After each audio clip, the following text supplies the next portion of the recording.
여러분, 바로 지금 2026년 대한민국 재테크 판도를 크게 흔들 수 있는 새로운 흐름이 등장했습니다. 이것은 단순한 금융상품 이야기가 아닙니다. 국가가 직접 판을 깔고 국민이 함께 참여하도록 설계된 투자 구조입니다. 이름은 국민성장펀드입니다. 이 제도는 국가의 미래 산업에 투자하면서 동시에 국민에게 강력한 세제 혜택을 제공하는 방식으로 설계되고 있습니다.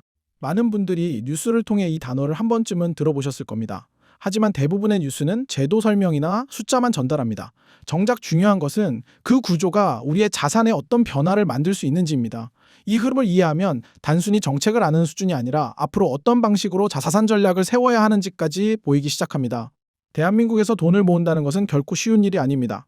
열심히 일해서 번 돈이지만 세금과 각종 부담이 먼저 빠져나갑니다. 특히 소득이 올라갈수록 세금 구간이 높아지면서 실제로 손에 남는 돈은 생각보다 빠르게 줄어드는 것을 체감하게 됩니다. 그래서 많은 사람들이 같은 고민을 합니다. 열심히 일하는 것만으로는 자산이 빠르게 늘어나기 어렵다는 것입니다. 이 지점에서 정부가 선택한 방법이 바로 정책형 투자 시스템입니다. 국가 전략 산업에 자금을 집중하고 그 과정에 국민이 함께 참여하도록 설계하는 방식입니다. 반도체, 인공지능, 바이오, 우주항공 같은 산업은 앞으로 수십 년 동안 국가 경쟁력을 좌우할 분야입니다. 이 산업을 키우기 위해서는 막대한 자본이 필요합니다. 정부는 그 자본을 국민과 함께 만들어가는 구조를 설계한 것입니다. 국민성장펀드는 바로 그 구조의 핵심입니다. 국가의 미래 산업에 투자하면서 국민은 강력한 세제 혜택을 받게 됩니다. 투자와 정책이 하나의 구조로 결합된 형태입니다. 이 제도가 특히 주목받는 이유는 세 가지 특징 때문입니다. 첫 번째는 투자 금액에 대한 소득 공제 구조입니다. 투자 금액의 일정 비율이 소득에서 공제되는 방식입니다. 예를 들어 일정 금액을 투자했을 때 그중 일부가 과세 대상 소득에서 제외됩니다. 이 구조는 연말정산에서 직접적인 환급 효과로 이어질 수 있습니다. 많은 투자 상품들이 투자 이후 수익이 발생해야 효과가 나타나는 반면 이 구조는 세금 구조 자체를 바꾸는 특징을 가지고 있습니다. 두 번째는 수익에 대한 세금 구조입니다. 일반적으로 예금 이자나 배당 수익에는 일정한 세율이 적용됩니다. 그러나 정책형 투자 구조에서는 세금 부담이 크게 낮아지는 방식이 적용됩니다. 특히 분리과세 방식이 적용되면 다른 소득과 합산되지 않기 때문에 세금 구조가 크게 달라질 수 있습니다. 소득이 높은 구간일수록 이 구조는 체감 효과가 더욱 크게 나타납니다. 세 번째는 투자 안정성을 높이는 장치입니다. 정책형 펀드에서는 손실 발생 시 일정 구간을 보호하는 구조가 함께 설계됩니다. 이 장치는 투자 참여에 대한 심리적 부담을 낮추는 역할을 합니다. 투자 구조에 완충 장치가 들어가면서 더 많은 국민이 참여할 수 있는 환경이 만들어집니다. 이 세 가지 특징이 결합되면서 국민성장펀드는 기존 금융상품과는 다른 구조를 갖게 됩니다. 단순히 수익률만 바라보는 투자가 아니라 세금 구조, 정책 구조, 산업 성장 구조가 함께 작동하는 시스템입니다. 가입 대상 역시 폭넓게 설계됩니다. 대한민국 국민이라면 대부분 참여할 수 있는 구조로 만들어지고 있습니다. 직장인뿐 아니라 자영업자와 프리랜서까지 다양한 경제 주체들이 참여할 수 있습니다. 투자 한도 역시 비교적 넉넉하게 설계되는 방향으로 알려져 있습니다. 이 구조를 이해하기 위해 간단한 예를 들어보겠습니다. 연봉 4천만 원 수준의 직장인이 일정 금액을 투자한다고 가정해 보겠습니다. 투자 금액의 일정 비율이 소득공제로 반영되면 연말정산에서 환급 효과가 발생합니다. 동일한 금액을 단순 저축으로 운용했을 때와 비교하면 세금 구조에서 이미 차이가 발생합니다. 연봉 7천만 원 구간에서는 체감 효과가 더 커질 수 있습니다. 세율 구간이 높아질수록 소득공제 효과가 확대되기 때문입니다. 같은 금액을 투자하더라도 세금 환급 규모가 커지면서 자산 구조의 변화가 나타날 수 있습니다. 연봉 1억 원 이상의 구간에서는 이 구조가 더욱 강하게 작동할 수 있습니다. 세율 구간이 높을수록 소득공제와 분리과세의 결합 효과가 크게 나타나기 때문입니다. 이러한 이유로 정책형 투자 상품은 다양한 소득 구간에서 관심을 받지만 특히 고소득 구간에서 더욱 적극적인 활용 전략이 만들어지기도 합니다. 국민성장펀드가 의미를 가지는 이유는 단순한 투자 상품이 아니라 국가 경제 전략과 연결된 투자 구조이기 때문입니다.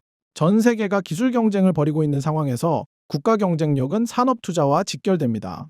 반도체와 인공지능 산업은 이미 세계적인 경쟁의 중심에 있습니다. 이러한 산업에 자본이 지속적으로 공급되어야 기술 개발과 고용 창출이 이어질 수 있습니다. 투자는 개인의 자산을 키우는 활동이지만 동시에 경제의 흐름을 만드는 과정이기도 합니다. 자본이 기업으로 흘러들어가면 기업은 연구개발을 확대하고 새로운 기술을 개발하며 산업 생태계가 성장합니다. 그 성장의 성과가 다시 투자자에게 돌아오는 구조가 만들어집니다. 국민성장펀드는 이러한 선순환 구조를 기반으로 설계된 투자 시스템입니다. 국민의 자본이 산업 성장으로 이어지고 그 성장이 다시 국민의 자산으로 돌아오는 구조입니다. 투자 전략을 세울 때 중요한 것은 단순히 하나의 상품을 보는 것이 아니라 전체 자산 구조를 바라보는 것입니다. 기존에 운영하고 있는 연금저축이나 IRP 같은 장기 자산 구조와 함께 정책형 투자 상품을 결합하면 자산 포트폴리오가 더욱 안정적으로 확장될 수 있습니다. 또 하나 주목할 부분은 청년 자산 정책과의 연결입니다. 청년 도약 계좌와 같은 제도에서 만들어진 자금이 장기 투자 구조로 이어질 수 있습니다. 일정 기간 동안 형성된 자산이 다시 투자 구조로 연결되면서 복리 효과가 강화되는 흐름이 만들어질 수 있습니다. 자산 전략에서 중요한 것은 속도보다 방향입니다. 시장의 흐름을 읽고 정책 구조를 이해한 상태에서 움직이면 자산 형성의 속도는 자연스럽게 달라집니다. 국민성장펀드는 단순히 하나의 금융상품을 넘어 대한민국 자본시장의 흐름을 바꾸는 중요한 제도 중 하나로 평가되고 있습니다. 세금 구조, 산업투자, 자산 전략이 하나의 시스템으로 연결되는 구조이기 때문입니다. 투자의 세계에서는 항상 같은 말이 반복됩니다. 정보의 차이는 결국 시간의 차이를 만듭니다. 같은 기회를 보더라도 누군가는 준비된 상태에서 움직이고 누군가는 뒤늦게 따라가게 됩니다. 앞으로 자산 전략을 세울 때 이 구조를 이해하고 활용하는 사람과 그렇지 않은 사람 사이에는 분명한 차이가 나타날 수 있습니다. 대한민국 경제는 지금 새로운 산업 성장 단계로 이동하고 있습니다. 그 성장의 과정 속에서 국민이 함께 참여할 수 있는 구조가 만들어지고 있습니다. 국민성장펀드는 바로 그 흐름 속에서 등장한 중요한 제도입니다. 자산을 지키는 사람과 자산을 키우는 사람의 차이는 결국 구조를 이해하는 데서 시작됩니다. 지금 그 구조가 만들어지고 있습니다. 자, 여기서 잠깐 채널을 운영하면서 가장 많이 받았던 질문 이야기를 드리려고 합니다. 댓글을 보다 보면 이런 내용이 정말 자주 올라옵니다. 경제 용어도 잘 모르는데 저 같은 사람은 어디서부터 시작해야 할까요?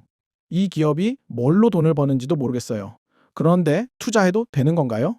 이런 댓글들을 읽을 때마다 솔직히 마음이 좀 무거웠습니다. 영상 하나 올릴 때마다 조회수나 반응보다 이 댓글들이 더 오래 머릿속에 남더라고요. 왜냐면 이게 단순히 모른다는 이야기가 아니거든요. 알고 싶은데 어디서 시작해야 할지 모르겠다는 말이고 감으로 움직이는 게 불안한데 체계적으로 배울 공간을 못 찾겠다는 말이기 때문입니다. 유튜브 영상으로는 사실 한계가 있습니다.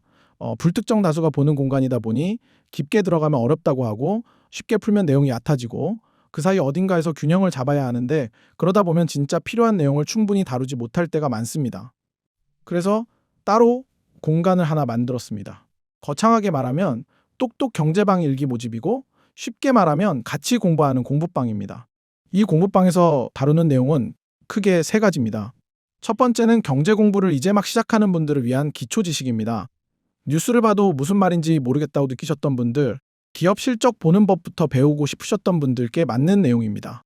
어렵고 딱딱하게 가르치는 방식이 아니라 실제로 이해가 되는 방식으로 풀어드릴 겁니다. 두 번째는 기업 분석입니다. 이 회사 뭘로 돈 버는 거야? 라는 질문에서 출발해서 사업 모델, 재무 구조, 투자 포인트까지 데이터를 기반으로 정리한 리포트를 함께 보게 됩니다. 감이 아니라 근거를 갖고 기업을 바라보는 시각을 만드는 게 목표입니다. 세 번째는 글로벌 시장입니다. 한국 시장만 볼 게 아니라 미국, 일본, 유럽 시장의 흐름도 함께 다룹니다. 큰 그림을 보는 시각이 생기면 국내 종목을 볼 때도 시야가 완전히 달라집니다. 그리고 이 공부방은 저 혼자 운영하는 게 아닙니다. 검증된 전문 트레이더와 경제 인플루언서들이 함께 들어와서 각자의 시각으로 심층 분석을 공유하는 구조로 만들었습니다. 한 사람의 관점이 아니라 다양한 시각을 접할 수 있다는 게 이 공간의 가장 큰 장점이라고 생각합니다. 다시 한번 말씀드리면 이건 종목 추천을 받으러 오는 곳이 아닙니다. 스스로 판단할 수 있는 기준을 만들어가는 공간입니다. 뉴스가 이해되기 시작하고 기업 보고서가 읽히기 시작하고 내가 왜 이 기업에 관심을 갖는지 스스로 설명할 수 있게 되는 것. 그게 이 공부방이 목표로 하는 방향입니다. 신청과 입장은 어디까지나 무료이기 때문에 관심 있으신 분들은 댓글로 신청이라고 댓글을 달아주시고 영상 하단 더보기란이나 고정 댓글에 있는 링크를 클릭하셔서 신청해 주시면 전화로 구독자 확인 후 바로 입장하실 수 있도록 하겠습니다. 전화는 왜 하는 거야? 라고 궁금해하실 분들을 위해 설명을 드리자면 공부방에 올려드리는 정보들은 사실 시중에서 비싼 돈을 내야만 받아보실 수 있는 자료들이라 간혹 순수한 공부 목적이 아니라 그 정보로 금전적 이득을 취하고자 하는 나쁜 사람들이 있어 그걸 방지하고자 하는 부분이니 전화를 꼭 받아주셔야 공부방에 들어오실 수 있다는 점 명심해 주시고요. 그럼 자신의 가치관 안에서 스스로 판단할 수 있는 안목을 다 같이 공부해 봅시다.